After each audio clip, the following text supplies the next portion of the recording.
ನಮಸ್ಕಾರ ಸ್ನೇಹಿತರೆ, welcome back to our channel. ಪ್ರಮುಖ ಪ್ರಚಲಿತ ಘಟನೆಗೆ ಸಂಬಂಧಿಸಿದಂಥ ಮಾಹಿತಿಗೆ ನಮ್ಮ ಚಾನಲ್ಗೆ ಬೇಗನೆ ಸಬ್ಸ್ಕ್ರೈಬ್ ಆಗಿ. ಇವತ್ತಿನ ಒಂದು ವಿಡಿಯೋ 11ನೇ ತಾರೀಕು 2ನೇ ತಿಂಗಳು 2026ರ ಪ್ರಮುಖ ಪ್ರಚಲಿತ ಘಟನೆಗೆ ಸಂಬಂಧಿಸಿದಂಥ ಮಾಹಿತಿಗಳು ಇರುತ್ತದೆ. ಹಾಗಾದರೆ ಬನ್ನಿ ಮೊದಲ ಒಂದು ಪ್ರಶ್ನೆ ನೋಡೋಣ. ಭ್ರಷ್ಟಾಚಾರ ಗ್ರಹಿಕೆ ಸೂಚ್ಯಂಕ 2025ರ ಒಂದು ಮಾಹಿತಿಯನ್ನು ನೀಡಲಾಗಿತ್ತು. ಇದರ ಬಗ್ಗೆ ನೋಡೋಣ. ಮೊದಲನೇ ಒಂದು ಪ್ರಶ್ನೆ, ಟ್ರಾನ್ಸ್ಪರೆನ್ಸಿ ಇಂಟರ್ನ್ಯಾಷನಲ್ ಬಿಡುಗಡೆ ಮಾಡಿರುವ 2025ರ ಭ್ರಷ್ಟಾಚಾರ ಗ್ರಹಿಕೆ ಸೂಚ್ಯಂಕದಲ್ಲಿ ಭಾರತದ ಸ್ಥಾನವೆಷ್ಟು ಅಂತ ಕೇಳಲಾಗಿದೆ ನೋಡಿ. ಈ ಒಂದು ಭ್ರಷ್ಟಾಚಾರ ಸೂಚ್ಯಂಕದ ಸಂಬಂಧಿಸಿದಂಥ ಎಕ್ಸಾಮ್ನಲ್ಲಿ ಪ್ರಶ್ನೆ ಆಗ್ಬೋದು. ಪ್ರಮುಖ ಸೂಚ್ಯಂಕಗಳಲ್ಲಿ ಭ್ರಷ್ಟಾಚಾರ ಸೂಚ್ಯಂಕ ಕೂಡ ಪ್ರಮುಖ ಆಗಿದೆ ನೋಡಿ. ಇದಕ್ಕೆ ಸರಿಯಾದ ಉತ್ತರ ಆಪ್ಷನ್ಸ್ ಬಿ, 91ನೇ ಸ್ಥಾನ ಭಾರತ ಪಡೆದುಕೊಂಡಿದೆ. ಭಾರತದಲ್ಲಿ ಒಂದು ಭ್ರಷ್ಟಾಚಾರ ಸೂಚ್ಯಂಕದಲ್ಲಿ ಎಷ್ಟನೇ ಸ್ಥಾನ ಅಂದರೆ 91ನೇ ಸ್ಥಾನ ಪಡೆದುಕೊಂಡಿದೆ ನೋಡಿ. ಇದರ ಬಗ್ಗೆ ಮಾಹಿತಿ ನೋಡೋದಾದರೆ 91ನೇ ಸ್ಥಾನ ಅಂತ ಹೇಳ್ಬೋದು. ಇದು ಭಾರತದ ಒಂದು ಸ್ಕೋರ್ ಎಷ್ಟಿದೆ, 39 ಸ್ಕೋರ್ ಆಗಿದೆ ನೋಡಿ. ಭಾರತವು ಕಳೆದ ಬಾರಿಗಿಂತ 5 ಸ್ಥಾನಗಳ ಏರಿಕೆ ಕಂಡು 91ನೇ ಸ್ಥಾನಕ್ಕೆ ತಲುಪಿದೆ ನೋಡಿ. ಅಂದರೆ ಕಳೆದ ವರ್ಷಕ್ಕಿಂತ ಈ ಒಂದು ವರ್ಷದಲ್ಲಿ 91ನೇ ಸ್ಥಾನ ಪಡೆದು 5 ಸ್ಥಾನಗಳು ಏರಿಕೆ ಕಂಡಿದೆ. ಹಿಂದಿನ ವರ್ಷ ಎಷ್ಟಿತ್ತಂದರೆ 96ನೇ ಸ್ಥಾನದಲ್ಲಿತ್ತು. ಈ ವರ್ಷ 91ನೇ ಸ್ಥಾನಕ್ಕೆ ಜಿಗಿದಿದೆ. ಇದಕ್ಕೆ ಕಾರಣ ಏನಪ್ಪ ಅಂತಂದ್ರೆ ಡಿಜಿಟಲೀಕರಣ ಮತ್ತು ಆಡಳಿತ ಸುಧಾರಣೆಗಳು ಭ್ರಷ್ಟಾಚಾರ ತಡೆಗಟ್ಟಲು ಸಹಾಯ ಮಾಡಿವೆ. ಆದರೆ ಅಧಿಕಾರಶಾಹಿ ಮತ್ತು ದುರ್ಬಲ ಜಾರಿ ವ್ಯವಸ್ಥೆ ಇನ್ನೂ ಸವಾಲಾಗಿದೆ ಅಂತ ಹೇಳ್ಬೋದು ನೋಡ್ರಿ. ಈ ಒಂದು ಕಾರಣದಿಂದ ಭ್ರಷ್ಟಾಚಾರ ಸೂಚ್ಯಂಕದಲ್ಲಿ ಭಾರತ 96 ಇತ್ತು, ಈಗ 91ನೇ ಸ್ಥಾನವನ್ನು ಪಡೆದುಕೊಂಡಿದೆ. ಎಷ್ಟು ಸ್ಥಾನ ಏರಿಕೆ ಕಂಡಿದೆ?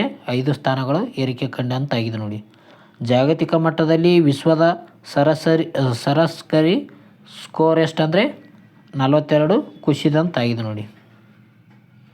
ಅಗ್ರಸ್ಥಾನ ಒಂದು ದೇಶ ಯಾವುದಪ್ಪ ಅಂತಂದರೆ ಡೆನ್ಮಾರ್ಕ್ ನೋಡಿ. ಇದರ ಒಂದು ಸ್ಕೋರ್ ಎಷ್ಟಂದರೆ 89 ಸ್ಕೋರ್ ಪಡೆಯುವ ಮೂಲಕ ಡೆನ್ಮಾರ್ಕ್ ದೇಶ ಈ ಒಂದು ಭ್ರಷ್ಟಾಚಾರ ಸೂಚ್ಯಂಕದಲ್ಲಿ ಮೊದಲ ಸ್ಥಾನವನ್ನು ಪಡೆದುಕೊಂಡಿದೆ. ಕೊನೆಯ ಸ್ಥಾನದಲ್ಲಿ ಸೋಮಾಲಿಯಾ ಮತ್ತು ದಕ್ಷಿಣ ಸುಡಾನ್ ಪಡೆದುಕೊಂಡಿವೆ ನೋಡಿ. ಕೊನೆಯ ಸ್ಥಾನದಲ್ಲಿ 2 ದೇಶಗಳಿದ್ದಾವೆ, ಅವು ಸೋಮಾಲಿಯಾ ಮತ್ತು ದಕ್ಷಿಣ ಸುಡಾನ್. ಇವು ಕೇವಲ 9 ಸ್ಕೋರನ್ನು ಮಾಡಿಕೊಂಡಿವೆ. ಸ್ಟ್ಯಾಟಿಕ್ ಜಿಕೆಯಲ್ಲಿ ಟ್ರಾನ್ಸ್ಪರೆನ್ಸಿ ಇಂಟರ್ನ್ಯಾಷನಲ್ ಇದರ ಒಂದು ಪ್ರಧಾನ ಕಚೇರಿ ಎಲ್ಲಿದೆ ಅಂದರೆ ಬರ್ಲಿನ್ನಲ್ಲಿ ಕಂಡುಬರ್ತದೆ. ಜರ್ಮನಿ ದೇಶದ ಬರ್ಲಿನ್ನಲ್ಲಿ ಈ ಒಂದು ಟ್ರಾನ್ಸ್ಪರೆನ್ಸಿ ಇಂಟರ್ನ್ಯಾಷನಲ್ ಸಂಸ್ಥೆಯ ಕೇಂದ್ರ ಕಚೇರಿ ಕಂಡುಬರ್ತದೆ. ಇದು ಸ್ಥಾಪನೆಯಾಗಿದ್ದು 1993ರಲ್ಲಿ. ಇದು 2025ರ ಒಂದು ಭ್ರಷ್ಟಾಚಾರ ಸೂಚಕವನ್ನು ಬಿಡುಗಡೆ ಮಾಡಿದೆ ಟ್ರಾನ್ಸ್ಪರೆನ್ಸಿ ಇಂಟರ್ನ್ಯಾಷನಲ್. ಭಾರತದ ಸ್ಕೋರು ಇಂಪಾರ್ಟೆಂಟ್ ಆಯ್ತು ನೋಡ್ರಿ. ಇಲ್ಲಿ 91 ಸ್ಥಾನ ಪಡೆದುಕೊಂಡಿದೆ, 39 ಸ್ಕೋರ್ ಪಡೆದುಕೊಂಡಿದೆ ನೋಡಿ. ಮುಂದಿನ ಒಂದು ಪ್ರಶ್ನೆ, ಲೋಕಸಭೆ ಸ್ಪೀಕರ್ಗೆ ಪದಚ್ಯುತಿಗೆ ಸಂಬಂಧಿಸಿದಂಥ ಪ್ರಶ್ನೆ ಆಗಿದೆ ಅಂತ ಹೇಳ್ಬೋದು. ನ್ಯೂಸಲ್ಲಿ ಬಂದಿತ್ತು. ಸಂವಿಧಾನದ ಯಾವ ವಿಧಿಯು ಲೋಕಸಭೆ ಸ್ಪೀಕರ್ ಅವರ ಪದಚ್ಯುತಿ ಅಥವಾ ಬದಲಾವಣೆಗೆ ಸಂಬಂಧಿಸಿದೆ ನೋಡಿ. ಈ ಒಂದು ಲೋಕಸಭೆಯ ಸಭಾಧ್ಯಕ್ಷರ ಒಂದು ಪದಚ್ಯುತಿ ಅಥವಾ ಬದಲಾವಣೆ ಮಾಡಲು ಸಂವಿಧಾನದ ಯಾವ ವಿಧಿಯನ್ನು ಬಳಕೆ ಮಾಡ್ತಾರೆ ಅಂತ ಕೊಟ್ಟಿದ್ದಾರೆ. ಇದಕ್ಕೆ ಸರಿಯಾದ ಉತ್ತರ ಯಾವುದಪ್ಪ ಅಂತಂದರೆ 94ನೇ ವಿಧಿ ನೋಡಿ. ಆಪ್ಷನ್ಸ್ ಬಿ ಇದಕ್ಕೆ ಸರಿಯಾದ ಉತ್ತರ. 94ನೇ ವಿಧಿಯ ಪ್ರಕಾರ ಏನಪ್ಪ ಅಂದರೆ ಲೋಕಸಭೆ ಸ್ಪೀಕರ್ ಅಥವಾ ಸಭಾಧ್ಯಕ್ಷರು ಏನಿದ್ದಾರೆ ಅವರನ್ನು ಪದಚ್ಯುತಿಗೊಳಿಸಬಹುದು ಅಥವಾ ಬದಲಾವಣೆ ಮಾಡಬಹುದು. ಇದು ನ್ಯೂಸಲ್ಲಿ ಕೊಟ್ಟಿತ್ತು ನೋಡಿ. ಲೋಕಸಭೆ ಈ ಒಂದು ಓಂ ಬಿರ್ಲಾ ಅವರು ಇದ್ದಾರಲ್ಲ, ಪ್ರಸ್ತುತ ಲೋಕಸಭೆ ಒಂದು ಸ್ಪೀಕರ್ ಯಾರು ಇದ್ದಾರೆ ಅಂದರೆ ಓಂ ಬಿರ್ಲಾ ಅವರು ಇದ್ದಾರೆ. ಇದ್ರ ಬಗ್ಗೆ ಕೊಟ್ಟಿದ್ದರು. 94ನೇ ವಿಧಿ ಸಂಬಂಧಿಸಿ ನೋಡಿ ಸರಿಯಾದ ಉತ್ತರ. ಪ್ರಸ್ತುತ ಸುದ್ದಿಯಲ್ಲಿತ್ತು. ವಿರೋಧ ಪಕ್ಷಗಳು ಲೋಕಸಭಾ ಸ್ಪೀಕರ್ ಆಗಿರುವ ಓಂ ಬಿರ್ಲಾ ಅವರನ್ನು ವಿರುದ್ಧ ಅವಿಶ್ವಾಸ ನಿರ್ಣಯ ಮಂಡಿಸಲು ನೋಟಿಸ್ ನೀಡಿವೆ. ಈ ಒಂದು ಅವಿಶ್ವಾಸ ನಿರ್ಣಯವನ್ನು ಓಂ ಬಿರ್ಲಾ ಅವರಿಗೆ ನೋಟಿಸನ್ನು ನೀಡಿವೆ. ದೋಷಿ ಏನೆತ್ತಪ್ಪ ಅಂತಂದ್ರೆ ಮೊದಲ ನೋಟಿನಲ್ಲಿ ದಿನಾಂಕ 2025 ಎಂದು ಬರೆಯಲಾಗಿತ್ತು. ನಂತರ ಅದನ್ನು 2026 ಎಂದು ತಿದ್ದುಪಡಿ ಮಾಡಲಾಗಿದೆ. ನಿಯಮಗಳು ಏನಿದೆ ಅಂದರೆ ನಿರ್ಣಯ ಮಂಡಿಸಲು ಕನಿಷ್ಠ 50 ಸದಸ್ಯರ ಬೆಂಬಲ ಬೇಕು. ಜೊತೆಗೆ 14 ದಿನಗಳ ನೋಟಿಸ್ ನೀಡಬೇಕು. ಈ ಒಂದು ಲೋಕಸಭೆ ಸ್ಪೀಕರ್ಗೆ ಏನಾದರೂ ಅವಿಶ್ವಾಸ ನಿರ್ಣಯ ಮಂಡನೆ ಮಾಡ್ಬೇಕಂದ್ರೆ 14 ದಿನಗಳ ಒಂದು ನೋಟಿಸನ್ನು ನೀಡಬೇಕು. ಜೊತೆಗೆ 50 ಸದಸ್ಯರ ಬೆಂಬಲವನ್ನು ಕೂಡ ಹೊಂದಿರಬೇಕಾಗ್ತದೆ. ಈ ಒಂದು ಪದಚ್ಯುತಿಯ ಪ್ರಕ್ರಿಯೆ ಯಾವ ರೀತಿಯಾಗಿ ನಡೀತೆ ಅಂದರೆ ಲೋಕಸಭೆಯ ಒಂದು ಆಗಿನ ಒಟ್ಟು ಸದಸ್ಯರ ಬಹುಮತದ ಮೂಲಕ ನಿರ್ಣಯವನ್ನು ಅಂಗೀಕರಿಸಬಹುದಾಗಿದೆ ನೋಡಿ. ಈ ಒಂದು ಕಾಂಗ್ರೆಸ್ ಪಕ್ಷದ ಸದಸ್ಯರು ಏನು ಮಾಡಿದ್ದಾರೆ ಅಂದರೆ ಈ ಒಂದು ಓಂ ಬಿರ್ಲಾ ಅವರ ಒಂದು ಸ್ಪೀಕರ್ಗೆ ಅವಿಶ್ವಾಸ ನಿರ್ಣಯವನ್ನು ಮಂಡನೆ ಮಾಡಿದ್ದಾರೆ. ಅದೇ ರೀತಿಯಾಗಿ ಇತಿಹಾಸದ ಬಗ್ಗೆ ಅಂದರೆ ಇತಿಹಾಸ ನೋಡೋಣ. ಇದರಿಂದ ಜಿ ವಿ ಮಾಳವಂಕರ್ ಅವರು ಕೂಡ ನೀಡಲಾಗಿತ್ತು. ಹುಕುಮ್ ಸಿಂಗ್ ಮತ್ತು ಬಲರಾಮ್ ಜಾಕರ್ ವಿರುದ್ಧ ಕೂಡ ನಿರ್ಣಯ ಮಂಡಲಾಗಿಸಿತ್ತು ನೋಡಿ. ಆದರೆ ಯಾರನ್ನು ಪದಚ್ಯುತಗೊಳಿಸಲಾಗಿಲ್ಲ ನೋಡಿ. ಅವರಿಗೆ ಪದಚ್ಯುತ ಮಾಡಿಲ್ಲ. ಇವರಿಗೆ ಕೂಡ ನೀಡಲಾಗಿತ್ತು. 1954ರಲ್ಲಿ ಜಿ ವಿ ಮಾವಲಂಕರ್ ಅಥವಾ ಮಾವಳಂಕರ್ ಅಂತೂ ಕೂಡ ಕರೀತಾರೆ ನೋಡ್ರಿ ಇವರಿಗೆ. ಇವರು ಭಾರತದ ಮೊದಲ ಲೋಕಸಭೆ ಸ್ಪೀಕರ್ ಆಗಿದ್ದಾರೆ.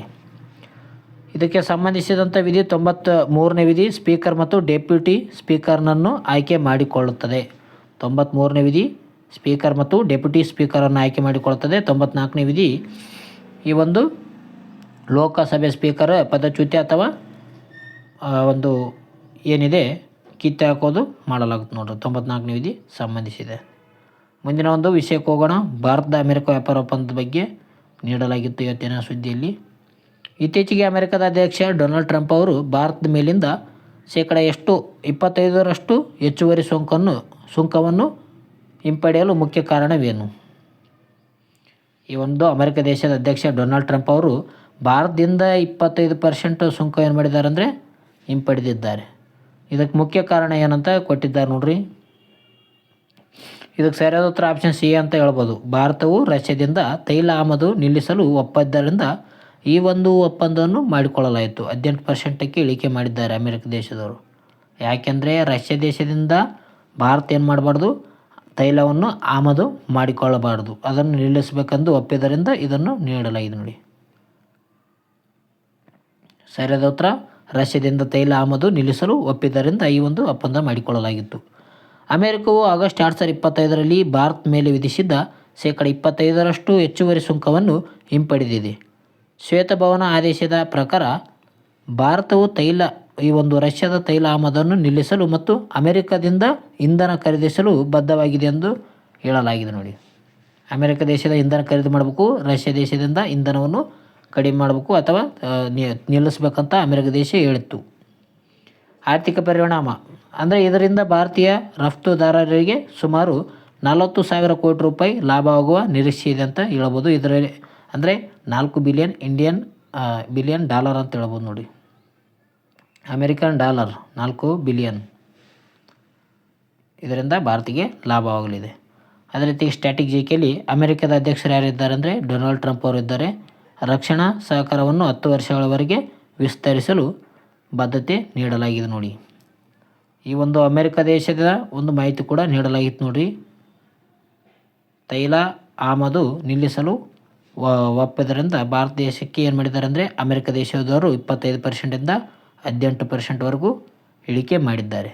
ಜೊತೆಗೆ ಅಮೆರಿಕ ದೇಶದಿಂದ ತೈಲ ಖರೀದಿ ಮಾಡ್ಬೇಕಂತ ಕೂಡ ಹೇಳಿದ್ರು ನೋಡ್ರಿ.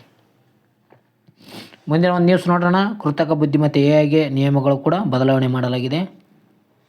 ಭಾರತ ಐಟಿ ನಿಯಮಗಳ ಹೊಸ ತಿದ್ದುಪಡಿಯ ಪ್ರಕಾರ ಕೃತಕ ಬುದ್ಧಿಮತ್ತೆಯಿಂದ ರಚಿಸಲಾದ ವಿಷಯಗಳೆಲ್ಲೂ ಒಂದು ಕಂಟೆಂಟ್ಗಳಿಗೆ ಏನನ್ನು ಕಡ್ಡಾಯಗೊಳಿಸಲಾಗಿದೆ. ಈ ಒಂದು ಎಐಗೆ ಏನು ಮಾಡಿರ್ತಾರೆ, ಕಂಟೆಂಟ್ಗೆ ಕಡ್ಡಾಯಗೊಳಿಸಿದ್ದಾರೆ. ಇದಕ್ಕೆ ಸರಿಯಾದ ಉತ್ತರ ಯಾವುದು? ಬಿ ನೋಡಿ, ಆಪ್ಷನ್ಸ್ ಬಿ. ವಿಶೇಷ ಲೇಬಲ್ ಅಥವಾ ಡಿಸ್ಕ್ಲೇಮರ್ ನೀಡುವುದು ಕಡ್ಡಾಯಗೊಳಿಸಿದ್ದಾರೆ ಎಐಗೆ. ಆರ್ಟಿಫಿಷಿಯಲ್ ಇಂಟೆಲಿಜೆನ್ಸ್ಗೆ ಕಡ್ಡಾಯಗೊಳಿಸಲಾಗಿದೆ ನೋಡಿ. ಹೊಸ ನಿಯಮ ಕೊಟ್ಟಿದ್ದಾರೆ. ಮೇಟಿ ಐಟಿ ನಿಯಮಗಳಿಗೆ ತಿದ್ದುಪಡಿ ತಂದಿದೆ. ಎಐನಿಂದ ರಚಿಸಲಾದ ವಿಡಿಯೋ, ಆಡಿಯೋ ಅಥವಾ ಫೋಟೋಗಳಿಗೆ ಈ ಒಂದು ಸಿಂಥೆಟಿಕಲ್ ಜನರೇಟೆಡ್ ಎಂದು ಸ್ಪಷ್ಟವಾಗಿ ಲೇಬಲ್ ಮಾಡಲು ಉದ್ದೇಶ ನೀಡಲಾಗಿದೆ. ಲೇಬಲ್ ಮಾಡಬೇಕಂತ ಹೇಳಿದ್ದಾರೆ ನೋಡಿ. ಸಿಂಥೆಟಿಕಲಿ ಜನರೇಟೆಡ್ ಎಂದು ಸ್ಪಷ್ಟವಾಗಿ ಲೇಬಲ್ ಮಾಡ್ಬೇಕಂತ ಹೇಳಿದ್ದಾರೆ. ಅಂದರೆ ಇದು ಉದ್ದೇಶ ಏನಪ್ಪ ಅಂತಂದರೆ ಡೀಪ್ ಫೇಕ್ ಮತ್ತು ತಪ್ಪು ಮಾಹಿತಿಯನ್ನು ತಡೆಯುವುದು ಇದರ ಒಂದು ಉದ್ದೇಶವಾಗಿದೆ ಅಂತ ಹೇಳಬಹುದು. ಡೀಪ್ ಫೇಕ್ ಜಾರಿಯಾದ ದಿನಾಂಕ ಅಂದರೆ ಫೆಬ್ರವರಿ 20ರಂದು ಜಾರಿ ಆಗ್ತದೆ. 2026 ಫೆಬ್ರವರಿ 20ರಂದು ಜಾರಿ ಬರಲಿದೆ ಇದು. ಇದರ ದಂಡ ಎಷ್ಟಾಗಲಿದೆ ಅಂದರೆ ನಿಯಮ ಉಲ್ಲಂಘಿಸಿದರೆ ಭಾರತೀಯ ನ್ಯಾಯ ಸಂಹಿತೆ ಅಥವಾ ಪೋಕ್ಸೋ ಕಾಯ್ದೆಯಡಿಯಲ್ಲಿ ಕ್ರಮವನ್ನು ತೆಗೆದುಕೊಳ್ಳಲಾಗುತ್ತದೆ. ಈ ಒಂದು ಎಐಗೆ ನೀಡಿದ್ದಾರೆ ನೋಡಿ. ಸ್ಟ್ಯಾಟಿಕ್ ಜಿಕೆನಲ್ಲಿ ಮಾಹಿತಿ ತಂತ್ರಜ್ಞಾನ ಕಾಯ್ದೆ 2000ರಲ್ಲಿ ಜಾರಿ ಬಂತು. ಇದು ಇಂಪಾರ್ಟೆಂಟ್ ಆಗ್ತದೆ ನೋಡಿರಿ. ಮಾಹಿತಿ ತಂತ್ರಜ್ಞಾನ ಕಾಯ್ದೆ ಯಾವಾಗ ಬಂತಂದರೆ 2000ರಲ್ಲಿ ಜಾರಿಗೆ ಬಂದಿದೆ. ಇದು ಕೂಡ ಇದೆ ನೋಡಿ. ಮುಂದಿನ ಒನ್ಲೈನರ್ಸ್ ಇದ್ದಾವೆ. ಪ್ರಮುಖ ಸುದ್ದಿಗಳು, ಪ್ರಮುಖ ಒನ್ಲೈನರ್ಸ್ ಲಿಟಲ್ ಟರ್ನ್ ಮತ್ತು ಫ್ಲೇಮಿಂಗೋ ಇವೇನೆಂದರೆ ತುಂಗಭದ್ರಾ ಹಿನ್ನೀರಿನಲ್ಲಿ ಪಕ್ಷಿಗಳ ಸಂತಾನೋತ್ಪತ್ತಿ ತಾಣಗಳನ್ನು ಗುರುತಿಸಿದೆ. ನವಿ ಮುಂಬೈನಲ್ಲಿ ಫ್ಲೇಮಿಂಗೋ ವೀಕ್ಷಣೆ ಕೂಡ ಪುನರಾರಂಭವಾಗಿದೆ. IUCN ಅಂತ ಹೇಳ್ಬೋದು ನಾವು. ಲಿಸ್ಟ್ ಕಾನ್ಕರೆಂಟ್ ಆಗಿದೆ. IUCN ಲಿಸ್ಟ್ನಲ್ಲಿ ಈ ಒಂದು ಕನ್ಕರೆಂಟ್ ಲಿಸ್ಟ್ನಲ್ಲಿ ಪಡೆದುಕೊಂಡಿವೆ. ಅದೇ ರೀತಿಯಾಗಿ ಸಂಬಲ್ ಮಸೀದಿ ವಿವಾದ ಕೂಡ ಉಂಟಾಗಿದೆ. ಅಲಹಾಬಾದ್ ಹೈಕೋರ್ಟ್ ಸಂಬಲ್ ಜಾಮಾ ಮಸೀದಿಯನ್ನು ವಿವಾದಾತ್ಮಕ ರಚನೆ ಎಂದು ಪರಿಗಣಿಸಿದೆ ನೋಡಿ. ಗ್ರೇಟ್ ಇಂಡಿಯನ್ ಬಸ್ಟರ್ಡ್ ರಾಜಸ್ಥಾನದ ಪೋಖರ್ನಲ್ಲಿ ಈ ಒಂದು ಪಕ್ಷಿಯ ಆವಾಸ ಸ್ಥಾನ ರಕ್ಷಣೆಗೆ BNHS ಮತ್ತು ಭಾರತೀಯ ಸೇನೆ ಕೈ ಜೋಡಿಸಿ ಇವೆ ಅಂತ ಹೇಳ್ಬೋದು ನಾವು. ಈ ಒಂದು ಇಂಡಿಯನ್ ಬಸ್ಟಲ್ಗೆ ರಾಜಸ್ಥಾನದಲ್ಲಿ ಕಂಡು ಬರ್ತವೆ ಇವು. ಭ್ರಷ್ಟಾಚಾರ ಸೂಚ್ಯಂಕದಲ್ಲಿ ಡೆನ್ಮಾರ್ಕ್ ಸತತ 8ನೇ ಬಾರಿ ಅಗ್ರಸ್ಥಾನ ಪಡೆದುಕೊಂಡಿದೆ ಅಂತ ಹೇಳ್ಬೋದು. ಭ್ರಷ್ಟಾಚಾರ ಸೂಚ್ಯಂಕದಲ್ಲಿ ಭಾರತ 91ನೇ ಸ್ಥಾನ ಪಡೆದುಕೊಂಡಿದೆ. ಸತತ 8ನೇ ಬಾರಿ ಏನಂದರೆ ಈ ಒಂದು ಡೆನ್ಮಾರ್ಕ್ ದೇಶ ಅಗ್ರಸ್ಥಾನವನ್ನು ಪಡೆದುಕೊಂಡಿದೆ ನೋಡಿ. ಇವೇನಪ್ಪ ಅಂತಂದರೆ 11/2/2026 ಪ್ರಮುಖ ಪ್ರಚಲಿತ ಘಟನೆಗೆ ಸಂಬಂಧಿಸಿದಂಥ ಮಾಹಿತಿಯಾಗಿತ್ತು. ಈ ಒಂದು ಮಾಹಿತಿ ಇಷ್ಟ ಆಗಿತ್ತಂದರೆ ಲೈಕ್ ಮಾಡಿ, ಶೇರ್ ಮಾಡಿ, ಸಬ್ಸ್ಕ್ರೈಬ್ ಮಾಡಿ. ಅದೇ ರೀತಿಯಾಗಿ ನಿಮ್ಮ ಸ್ನೇಹಿತರಿಗೂ ಕೂಡ ಶೇರ್ ಮಾಡಿ ಸ್ನೇಹಿತರೆ. ಈ ಒಂದು ವಿಡಿಯೋ ಇಷ್ಟ ಆದರೆ ಕಮೆಂಟ್ನಲ್ಲಿ ನಿಮ್ಮ ಅನಿಸಿಕೆಯನ್ನು ತಿಳಿಸಿ. ಅದರ ಜೊತೆಗೆ ಸೂಪರ್ ಅಂತ ಕಮೆಂಟ್ ಹಾಕಿ. ಇದರಿಂದ ನಮಗೆ ಇನ್ನೂ ಹೆಚ್ಚಿನ ವಿಡಿಯೋಗಳನ್ನು ನಿಮ್ಮ ಕಣ್ಣ ಮುಂದೆ ತರ್ತಾ ಇರ್ತೀನಿ. ಓಕೆ ಸ್ನೇಹಿತರೆ, ಮುಂದಿನ ವಿಡಿಯೋದಲ್ಲಿ ಸಿಗೋಣ. ಟೇಕ್ ಕೇರ್, ಬಾಯ್.